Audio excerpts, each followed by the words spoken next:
오늘 믿을 만한 증거라고 하는 제목으로 말씀을 나누겠습니다.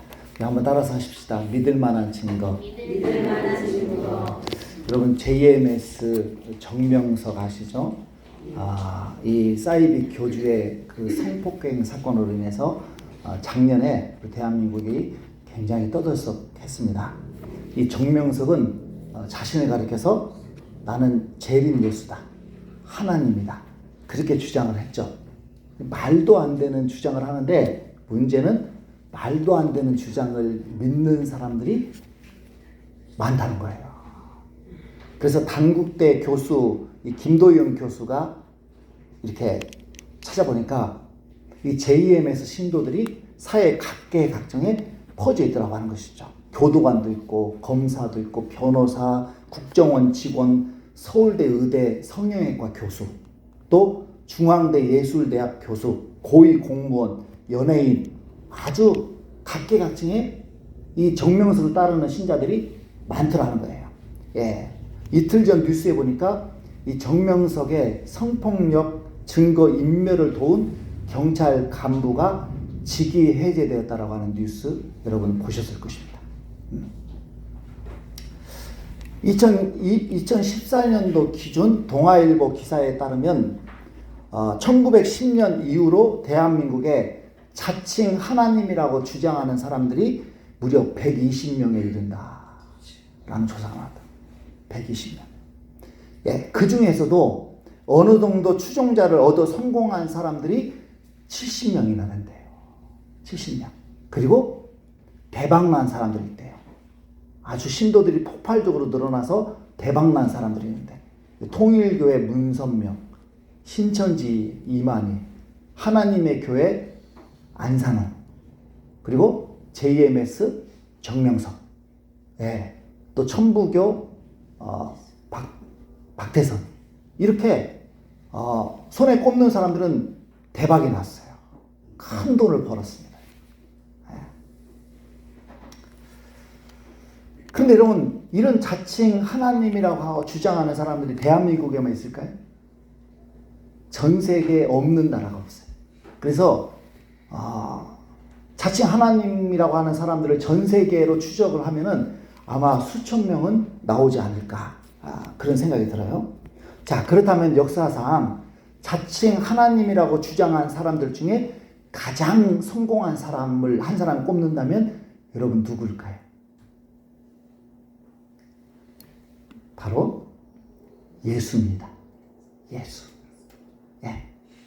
예수가 자칭 하나님이라고 주장한 사람들 중에 가장 성공한 사람들이에요. 지금도 여러분 200여국이 넘는 나라에서 수십억의 사람들이 예수를 하나님으로 믿고 추종하잖아요. 와, 이렇게 성공한 사람이 어디 있어요? 그러니까 자칭 하나님이라고 하는 사람들 중에 예수를 따라갈 사람이 없어요. 가브나움의 작은 시골 마을인 나사렛에서 자란 예수는 30살이 되었을 때 갑자기 자기 자신을 하나님이라고 주장하기 시작했어요. 그래서 사람들을 깜짝 놀라게 했습니다. 자, 요한복음 10장 32절 33절 우리 앞에 보시고 읽겠습니다.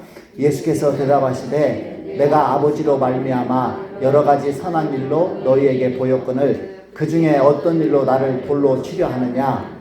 유대인들이 대답하되 선한 일로 말미암아 우리가 너를 돌로 치려는 것이 아니라 신성 모독으로 인함이니 내가 사람이 되어 자칭 하나님이라 함이로라. 너가 사람인데 어떻게 하나님이라고 하느냐 하면서 사람들이 예수를 돌로 치려고 했어요. 그렇지만 많은 사람들은 또 예수를 하나님으로 믿고 따랐습니다. 왜냐? 예수님이 많은 기적을 행했기 때문에. 병든 자도 고치고 죽은 자도 살리고 장애인도 치료하고 이런 기적을 행하니까 많은 사람들이 예수를 추종하게 된 것이죠. 그러나 예수를 정말 잘 아는 가족들, 친척들은 예수를 하나님으로 믿을 수 없었어요. 오히려 미쳤다고 예수를 잡으러 다녔어요. 자, 마가복음 3장 21절 있습니다. 예수의 친족들이 듣고 그를 붙들러 나오니 이는 그가 미쳤다 함이로다. 얘가 미쳐가지고 자기를 하나님이라고 한다고. 가족들이 예수를 잡으려서 정신병원에 집어넣으려고 잡으러 다니다는 거예요. 제 동생이 남동생이 있는데 제 남동생이 갑자기 저한테 형 미안한데 내가 그동안 숨기고 있었던 게 있었어. 형 놀라지 마. 내가 실은 하나님이야. 그럼 제가 동생은 하나님을 믿겠습니까? 너 잘못 먹었냐? 더위 먹었냐? 안 그러겠어요? 그런데 어쨌든 예수를 따르는 추종자들이 갈수록 늘어났습니다.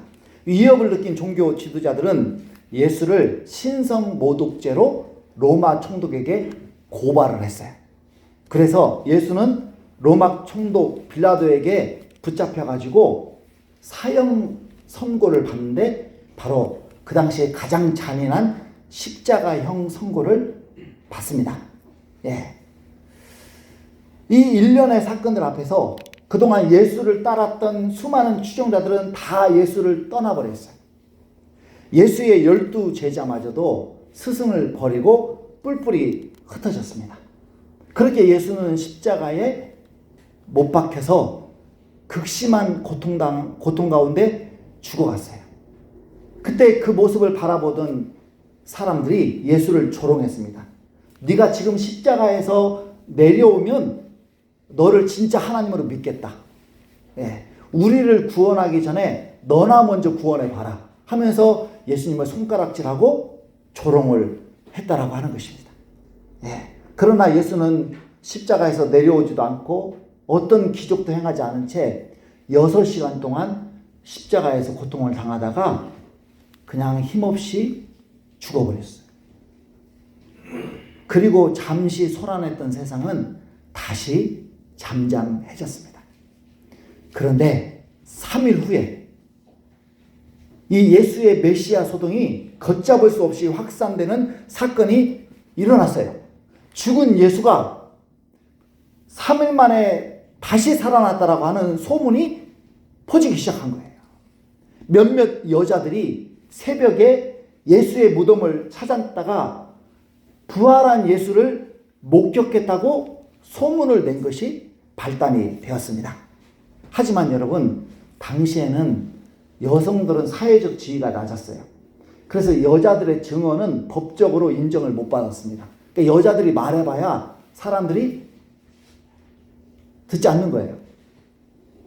근데 예수의 수제자 베드로와 요한도 여자들이 한 말을 믿겠어? 하지만 예수님이 부활했을지 모른다라고 하는 혹시나 하는 그 소문에 새벽에 예수의 무덤을 가봤어요. 그런데 무덤 문이 열리고 예수의 시신이 감쪽같이 사라져버린 거예요. 근데 이게 있을 수 없는 이유가 뭐냐면 로마에서 파견한 군대가 4명씩 조를 이뤄가지고 돌아가면서 예수님을 지켰어요. 밖에서. 그렇기 때문에 누가 예수님의 시신을 훔쳐갈 수가 없는 것이죠. 그런데 문제는 그 예수의 무덤을 지키던 로마 군대까지도 다 사라져버린 거예요. 이 도대체 어떻게 된 일일까? 무슨 일이 일어난 것일까? 예수의 제자들은 당혹감을 감추지 못했습니다. 그런데 현장에 있었던 여자들이 천사가 나타나서 무덤의 문을 굴리고 그 천사를 본 로마 군대가 너무나도 두려워서 주랭랑을 쳤다는 거예요. 그러나 베드로와 요한은 도저히 믿을 수가 없었고, 그래서 다시 예루살렘으로 돌아와서 제자들은 자기들도 잡혀서 죽을지 모른다라고 하는 두려움 속에서 한 집에 숨어 지냈습니다. 그런데 그때 보고도 믿을 수 없는 놀라운 일이 일어났죠. 실제 다시 살아난 예수님이 제자들 가운데 나타난 거예요. 그런데도 제자들은 믿을 수가 없어가지고 야, 유정이다, 유정이 나타났다 그러면서 예수를 귀신으로 여긴 거죠. 그러자 예수님은 도무지 믿지 않는 제자들을 엄하게 꾸짖습니다. 우리 마가복음 16장 14절 같이 읽습니다. 그 후에 11 제자가 음식을 먹을 때 예수께서 그들에게 나타나사 그들의 믿음 없는 것과 마음이 완악한 것을 꾸짖으시니 이는 자기가 살아난 것을 본 자들의 말을 믿지 아니함이로라. 그러니까 왜 안 믿냐? 내가 이렇게 너희 눈앞에 나타났는데도 왜 안 믿냐? 그러면서 제자들을 꾸짖었어요. 그러니까 여러분, 이 믿는다는 게 참 어려운 일이에요. 우리 세 가족들도 오늘 오셨지만, 과연 예수가 부활했을까? 이게 참 믿어지기가 어렵습니다. 그러니까 제자들도 못 믿었어요. 심지어는 눈에 보여줘도 못 믿었어요. 자, 예수님께서 곧 떠나셨어요. 그리고 그 자리에 없던 12 제자 중에 한 명인 도마가 돌아왔죠. 제자들은 우리가 부활하신 예수님을 직접 만났어 라고 도마에게 기쁨의 소식을 전해 주었지만 도마는 강경했어요. 난 못 믿어. 내가 예수님을 직접 눈으로 보고 예수의 손에 난 그 못자국에 내 손을 넣어보고 예수의 옆구리에 난 창자국에 내 손을 넣어보지 않고는 나는 절대 안 믿어. 이 도마는 12 제자 중에 의심이 가장 많은 사람이었어요. 그리고 며칠 후에 다시 예수님이 제자들을 찾아왔습니다. 그리고 도마에게 이렇게 말씀하셨어요. 자, 요한복음 20장 27절에 있습니다. 도마에게 이르시되 내 손가락을 이리 내밀어 내 손을 보고 내 손을 내밀어 내 옆구리에 넣어보라. 그리하여 믿음 없는 자가 되지 말고 믿는 자가 되라. 예수님은 도마가 믿음이 없으니까 도마 수준으로 내려오셔가지고 너 직접 내 손을 만져보고 내 손에 구멍에 손을 넣어봐야 너 믿을 수 있겠어? 그래, 네가 믿을 수만 있다면 내가 그렇게 해줄게 하면서 직접 넣어보라고 말씀하시는 거예요. 그러니까 여러분이 믿음이 없으면 우리 주님은 여러분의 그 믿음 없는 수준까지 내려가셔서 여러분에게 주님이 계시다는 것을 보여주십니다. 그래서 나는 도대체 안 믿어진다 그런 분들은 한번 기도해 보세요. 하나님, 제가 이거 해주시면 믿을게요. 한번 해줘 보세요. 그렇게 한번 기도해 보세요. 그러면 주님이 들으시고 하십니다. 자, 그러자 도마는 그제야, 그 의심 많은 도마는 그제야 인정을 하는 거예요. 자, 요한복음 20장 28절 같이 읽습니다. 도마가 대답하여 이르되 나의 주님이시요 나의 하나님이십니다. 그렇게 보여주니까 그제야 도마는 예수님은 자칭 하나님이 아니라 진짜 하나님이시군요. 그걸 믿게 된 거예요. 그런 도마를 보고 예수님께서 부드럽게 책망을 하십니다. 20장 29절 있습니다. 예수께서 이르시되 너는 나를 본고로 믿느냐? 보지 못하고 믿는 자는 복되도다 하시니라. 여러분, 자꾸 환상을 보고 이런 분들 있잖아요. 그 왜 보여주냐면 안 믿으니까 보여주는 거예요. 목사님, 저는 신앙생활 하는데 하나님이 꿈에도 안 나타나고 환상도 안 보여주고 막 그래요. 여러분, 서운하게 여기실 필요 없어요. 믿음이 좋으니까 안 보여줘도 믿으니까 안 보여주는 거예요. 보여주면 믿겠다. 여러분, 우리 주님이 기뻐하시는 사람은 누구냐? 안 보여줘도 믿을 수 있는 사람이에요. 여러분, 우리가 예수의 부활을 믿을 수 있는 것은 그것이 역사적인 사실이기 때문이에요. 세종대왕이 훈민정음을 만든 거 그 역사적 사실이잖아요. 마찬가지예요. 예수가 부활한 것도 역사적인 사실이다 이 말이죠. 자, 스모킹 건이라고 하는 용어를 여러분 들어보셨을 거예요. 이 스모킹 건을 번역을 하면 연기 나는 총이라는 뜻입니다. 자, 누가 총을 쐈느냐라고 했을 때 연기 나는 총이 범인이다. 여기서 나온 말인데, 어떤 범죄가 일어났을 때, 어떤 사건이 일어났을 때 그 사건을 해결하는데 실마리가 되는 결정적이고 확실한 증거를 일컫는 말이 스모킹 건이에요. 스모킹 건. 2015년도에 미국 미시간주의 한 가정집에서 총기 사고가 일어났어요. 그래서 남편은 그 자리에서 죽고 아내는 머리에 총상을 입었는데 다행히 아내는 목숨을 건졌어요. 그 경찰들이 조사를 해보니까 아내가 남편을 죽이고 자살을 시도한 상황으로 보였어요. 근데 문제는 목격자도 없고 증거도 없어요. 네. 그러니까 이 아내가 의심은 드는데 증거가 없으니까 기소를 못하는 거예요. 그래서 증거가 중요한 거예요. 증거가 없으면 안 되는 거예요. 그런데 스모킹 건, 결정적인 증인이 나타났습니다. 누구냐? 남편이 키우던 앵무새. 이 남편이 키우던 앵무새가 자꾸 쏘지마 하면서 남편의 목소리를 흉내를 내는 거예요.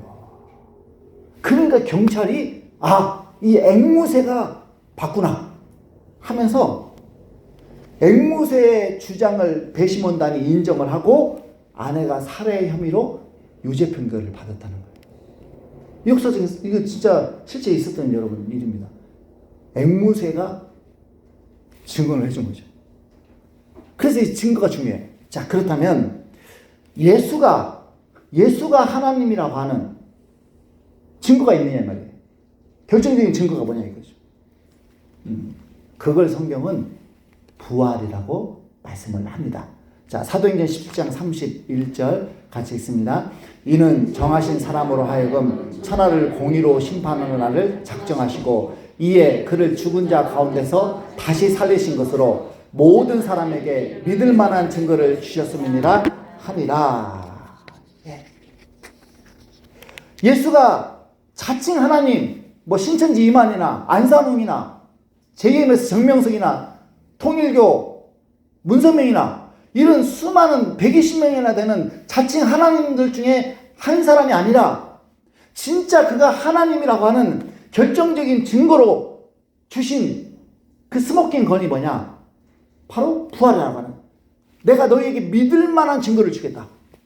그를 죽은 자 가운데서 다시 살리신 것으로 모든 사람에게 믿을 만한 증거를 주셨다. 그래서 우리는 예수님의 부활을 통해서 예수는 단순히 평범한 사람이 아니라 4대 성인 중에 한 사람이 아니라 그분은 진짜 하나님이시구나, 이거를 믿고 확신하게 된다라고 하는 것입니다. 자, 요한일서 5장 20절 하반절이 있습니다. 또한 우리가 참된 자 곧 그의 아들 예수 그리스도 안에 있는 것이니 그는 참 하나님이시요 영생이시라. 그는 참 하나님이시다. 가짜가 아니라 진짜 하나님이시다. 그럼 이런 의문이 들어요. 예수가 진짜 하나님이야? 진짜 신이야? 그러면 하나님이 죽는 게 말이 돼? 그러잖아요. 예수가 하나님이라면 하나님이 십자가에 못 박혀 죽는 게 말이 되냐 이 말이에요. 신이 죽을 수 있어요? 그것도 사람보다 힘이 없어가지고 사람들에게 죽임을 당한다는 게 그게 있을 법한 일입니까? 오히려 예수가 사람들 손에 의해서 죽었다는 것 자체가 예수가 하나님이 아니라 사람이라는 증거다. 이거 맞아요, 틀려요? 하나님이라면 안 죽어야지. 오히려 예수가 죽었다는 것 자체가 그가 사람이라는 증거 아니냐. 이렇게 말하면 여러분 맞지 않습니까? 성경은 이런 의문에 대해서 뭐라고 답할까요? 자, 성경은 예수가 죽임 당한 게 아니라 죽어 주었다라고 얘기를 해요. 요한복음 17장 17절, 요한복음 10장 17절 18절 있습니다. 내가 내 목숨을 버리는 것은 그것을 내가 다시 얻기 위함이니 이를 내게서 빼앗는 자가 있는 것이 아니라 내가 스스로 버리노라. 내가 힘이 없어가지고 내가 인간들보다 약해서 내가 내 목숨을 빼앗긴 게 아니야. 나는 내가 목숨을 준 거야. 스스로 내가 내 목숨을 버린 거야 라고 말씀하시는 거예요. 누구도 예수의 목숨을 빼앗을 자가 없어요. 왜냐? 그분은 하나님이시기 때문에 어떻게 인간이 감히 예수를 죽일 수 있습니까? 불가능한 거예요. 예수가 스스로 자기의 목숨을 내놨다는 것이죠. 그럼 왜 스스로 목숨을 내놨느냐? 그 이유가 베드로전서 2장 24절에 나오죠. 같이 읽습니다. 그분이 친히 나무에 달려 자기 몸으로 우리의 죄를 짊어지셨으니, 그분이 친히 나무에 달려 십자가에 못 박혀 자기 몸으로 우리의 죄를 짊어지셨다.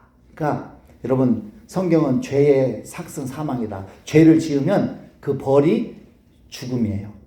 그러니까 우리는 죽음으로 우리의 죄값을 치러야 되는 거예요. 그런데 예수님께서 나를 대신해서 죽으심으로 내 죄값을 대신 짊어졌다. 네, 그래서 죽으신 거예요. 지난 2017년도 러시아에서 지하철 폭탄 테러가 발생을 했습니다. 그래서 무려 14명이 그 자리에서 사망을 했어요. 그런데 그 14명 중에는 유명 인형 제작업자인 이리나라고 하는 여성이 포함되어 있었습니다. 50세였던 이리나는 29살 된 딸 엘라나와 함께 지하철을 타고 가다가 폭탄이 터진 거예요. 그러자 어머니 이리나는 순식간에 자기 몸으로 딸을 감쌌어요.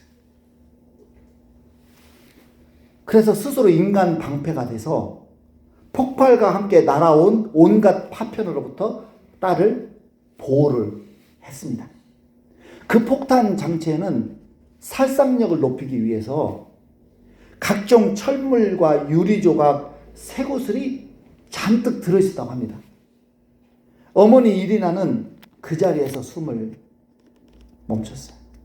그렇지만 딸 예레나는 어머니 덕분에 다치긴 했지만 치료받고 극적으로 목숨을 건졌습니다. 어머니의 희생이 딸을 살렸어요. 여러분, 어머니 이리나가 자기 목숨을 버려서 딸을 살렸듯이 예수님은 자기 목숨을 버려서 내 목숨을 살리신 거죠. 그래서 죽으신 거예요. 멍청해서 미련해서 죽은 게 아니다 이 말입니다. 여러분, 죄를 지으면 그에 합당한 죄값을 받는 것이 정의요 공평이죠. 이 정의와 공평의 하나님은 우리가 평생 짓는 죄에 대해서 죄값을 치르도록 지옥을 예비하셨어요. 자, 마태복음 10장 28절 있습니다. 몸은 죽여도 영혼은 능히 죽이지 못하는 자들을 두려워하지 말고 오직 몸과 영혼을 능히 지옥에 멸하실 수 있는 이를 두려워하라. 여기 지옥 나오잖아요. 정말 지옥은 있어요. 여러분, 히틀러가 유대인 600만 명을 학살했잖아요. 실험실에 그 가두고는 독가스를 막 품어가지고 600만 명, 여러분 600만 명이면 서울 인구의 한 3분의 2 정도 되는 인구잖아요. 그 엄청난 인구를 죽였어요. 그리고 이제 전쟁이 끝나고 자기가 교도소 가서 이제 사형당하게 생겼으니까 아내와 함께 자살을 하잖아요. 그러니까 법으로 처벌을 못하는 거예요. 이 600만 명이나 죽인 이 인간을 죄값을 물을 수가 없는 거예요, 여러분. 이게 공입니까? 이게 공평입니까? 나쁜 짓, 못된 짓 많이 하고 자살해버리면 되겠네요. 여러분, 그게 아니에요. 하나님은 600만 명을 죽이고 자살한 그 히틀러를 위해서 지옥을 만들어 놓으신 거예요. 그래서 그 지옥에서 영원토록 형벌을 받도록 그렇게 하나님이 예비를 해 놓으셨다라고 하는 거예요.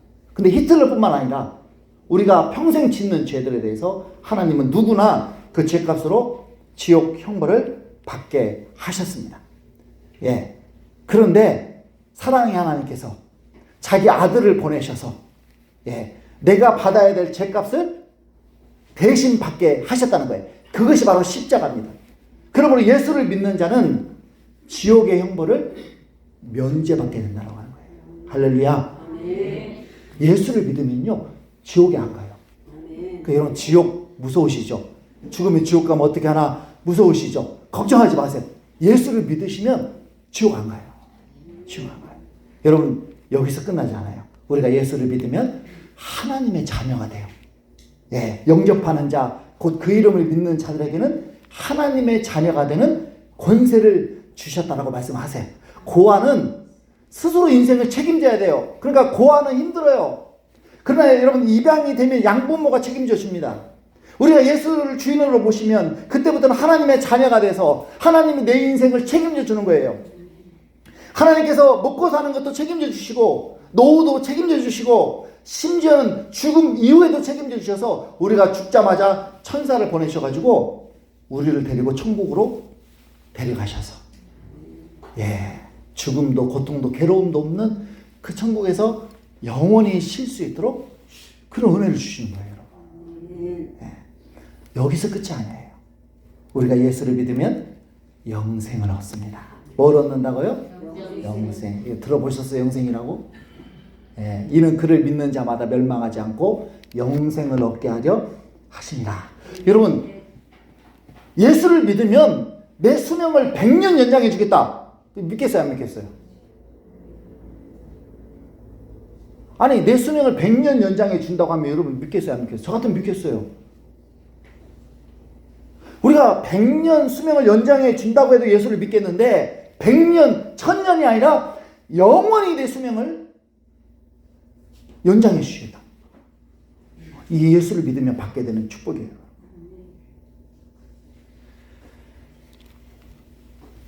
이래도 여러분 믿기 싫으세요?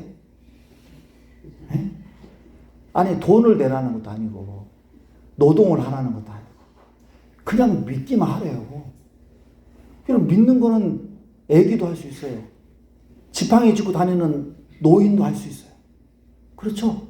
그냥 믿으면 영생을 주겠다는데 이래도 안 믿으면 진짜 이건 죄송합니다. 바보 아닙니까? 죄송해요. 나를 바보라고 했다고 또.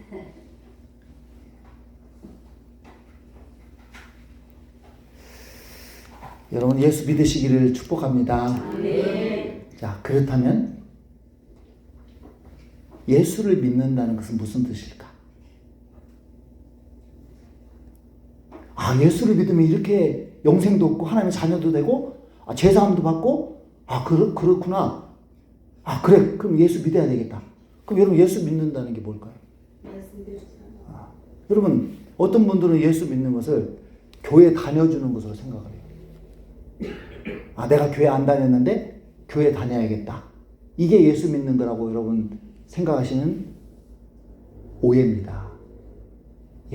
예수 믿는 것은 교회 다녀주는 정도가 아니에요.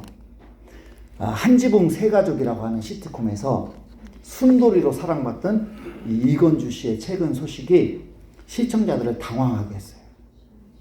그가 신내림을 받고 무당이 됐습니다. 이 순돌이가 39살인데 무당이 됐어요. 그래서 TV에 나왔더라고요. 또 이제 이 사실을 듣고 또 이따가 한번 찾아가야 되겠다. 또 그렇게 생각하는 분들이 계시지 않겠죠? 여러분, 신내림을 받으면 무당이 되는 거예요. 무당이. 자, 예수를 믿는다는 건 뭘 말하느냐? 신내림을 받는 거예요. 목사님 설교 잘하시다가 무슨 말도 안 되는 소리를 하시나? 들어보세요. 오해의 소지가 좀 있는데 제가 설명을 들어보면 이해를 하실 거예요.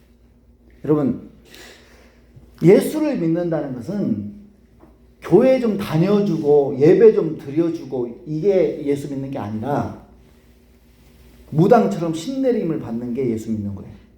그런데 귀신을 받는 게 아니라 예수를 받는 거죠. 예수를 받는 거예요.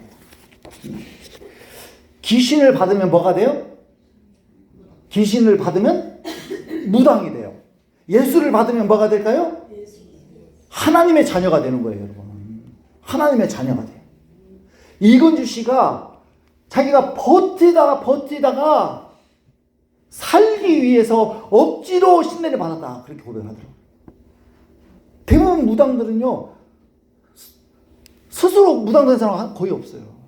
정말 막 도망다니고 피하고, 그렇지만 내 가족 살리기 위해서, 너 무당 안 되면 네 가족이 죽어, 네가 죽어, 네가 희생해야 돼 하면서, 그러니까 살기 위해서 막 무당이 된 연예인들이 굉장히 많더라고요. 그러나 우리는 기쁨과 자원함으로 예수를 영접을 합니다. 왜냐?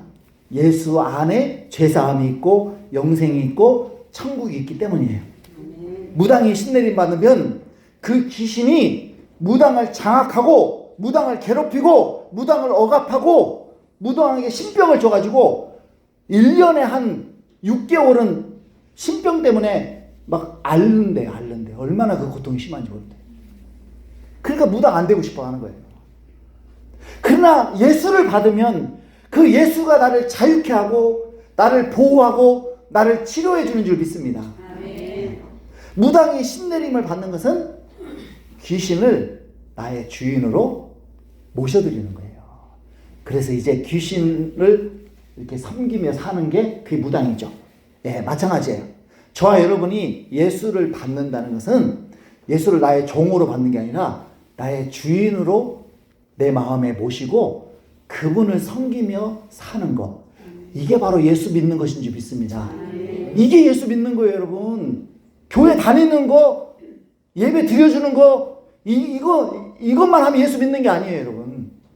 무당이 신내림을 받아서 그 신을 모시고 그 신과 함께 살면서 신을 섬기듯이 우리가 예수를 마음에 모시고 그 예수와 함께 살고 그 예수님을 섬기는 게 바로 예수 믿는 것이다. 예. 예수님은 저와 여러분이 주인이 되시기 위해서 죽으셨고 부활하셨어요. 자, 로마서 14장 9절 있습니다. 이를 위하여 그리스도께서 죽었다가 다시 살아나셨으니 곧 죽은 자와 산 자의 주가 되려 하심이라. 예. 여러분, 내 인생의 주인이 나라고 생각하세요? 착각이에요, 여러분. 내 인생의 주인이라면, 내가 내 인생의 주인이라면 내 마음대로 되어야 되는데, 여러분의 과거를 한번 돌아보세요. 내 마음대로 된 게 몇 개나 있는가? 내 마음대로 된 게 몇 개나 있어요? 아니, 내 인생이면, 내 마음대로 살았으면, 내 마음대로 된 게 많아야 될 거 아니에요. 근데 돌아보면 내 마음대로 된 게 하나도 없어요. 그건 내 인생의 주인이 내가 아니라는 거예요, 여러분. 내 인생의 주인은 나인 것 같지만 실상은 돈이 주인 노릇했어요. 질병이 주인 노릇했어요. 욕심이 주인 노릇했어요. 쾌락이 주인 노릇했어요. 여러분, 귀신이 주인 노릇했습니다. 이사야 26장 13절 같이 있습니다. 여호와 우리 하나님이시여, 주 외에 다른 주들이 우리를 관할하였사오나 우리는 주만 의지하고 주의 이름을 부르리이다. 주 외에 다른 수많은 주들이 우리를 관할했습니다. 우리를 다스렸습니다. 그래서 우리 인생이 힘들었습니다. 괴로웠습니다. 고통스러웠습니다. 여러분의 인생이 달라지기를 원하고, 내 인생의 고통이 사라지기를 원하고, 질병이 치료되기를 원하고, 내 인생이 형통하기를 원하신다면 여러분, 주인을 바꾸십시오. 주인을 바꾸세요. 우리가 예수님을 나의 주인으로 모실 때 진짜 주인이 우리에게 오셔서 나를 힘들게 하는 가짜 주인들을 다 몰아내주시는 거예요. 다 몰아내주시는 거예요. 이 김송이 청년이 있는데, 이 청년은 재미 동포 2세로 고등학교 때 골프를 시작을 해서 뛰어난 기량으로 대학생 4년 장학금을 받고 골프로 최고 명문대학에 진학하게 되었답니다. 하지만 그렇게 골프를 잘하는데도 불구하고 동성애에 빠져버렸어요. 동성애에 빠져가지고 골프 성적이 맨 밑바닥을 헤매게 되었고, 병원에서 우울증과 불안증, 불면증과 강박증 증세 진단을 받았어요. 그렇게 끝없이 추락하던 중에 교회를 나가게 됐어요. 그리고 부활하신 예수님을 주인으로 모셔드렸더니 이 주인이신 예수님이 동성애를 깨끗이 치료해 줬다는 거예요. 깨끗이 치료해 줬다. 한 분 이야기만 더 하고 마치겠습니다. 이 최화자 성도님이 계신데 30년 넘게 미용사 일을 해오셨답니다. 한국도로공사에서 근무하던 남편이 순찰 중에 사고를 당해서 그 자리에서 즉사를 했어요. 그때부터 대인기피증이 생겨서 미용실을 미련 없이 처분하고 이사한 다음에 혼자 지냈습니다. 집에 틀어박혀서 밖에 나가지도 않고 누가 먹을 것을 챙겨줘도 전혀 먹을 수 없었답니다. 게다가 30년 넘게 하던 일도 하지 못하니까 여기저기서 아파오기 시작을 하더라는 거예요. 우울증까지 겹쳐서 몸과 마음은 엉망진창이 되어버렸습니다. 온몸에 아프지 않은 데가 없어서 동네 병원, 전문 신경외과, 대학 병원까지 그냥 병원 찾아다니는 게 일과였다고 합니다.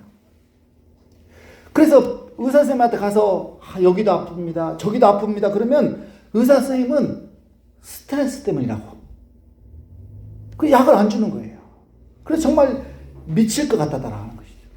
그런데 대학생이 된 작은 아들이 엄마 우리 교회 한 번만 가자.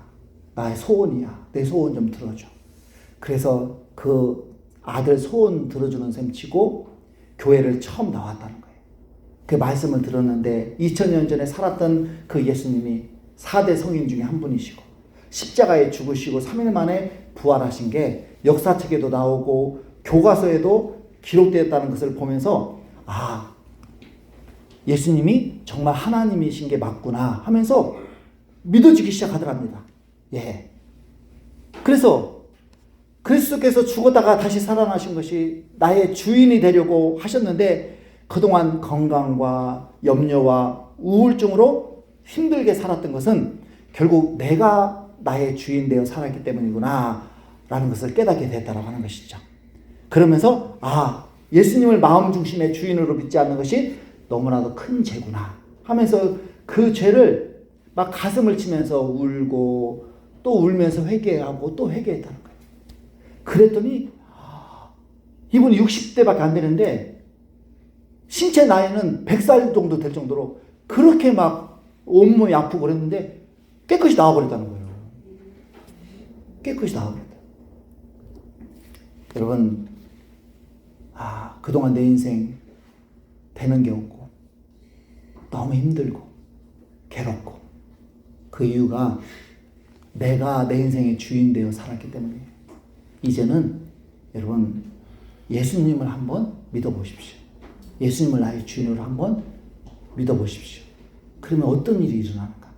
그 주님께서 나에게 오셔서 나의 모든 고통을 치료하시고 질병을 치료하시고 나의 인생을 형통케 하시는 그 은혜를 주실 줄 믿습니다. 우리 이 시간에 천부여 의지 없어서 찬송가 280장 우리 찬양 드리시겠습니다.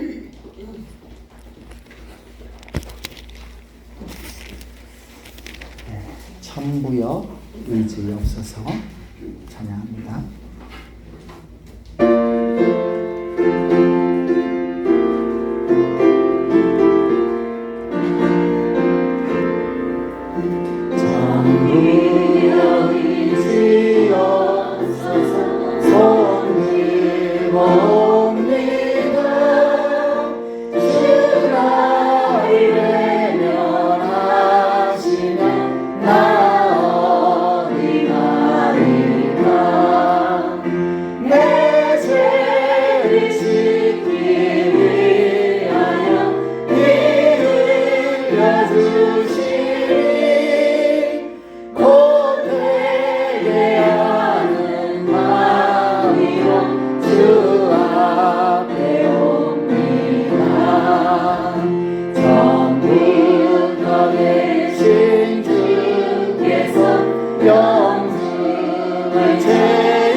고되게 하는 마음이로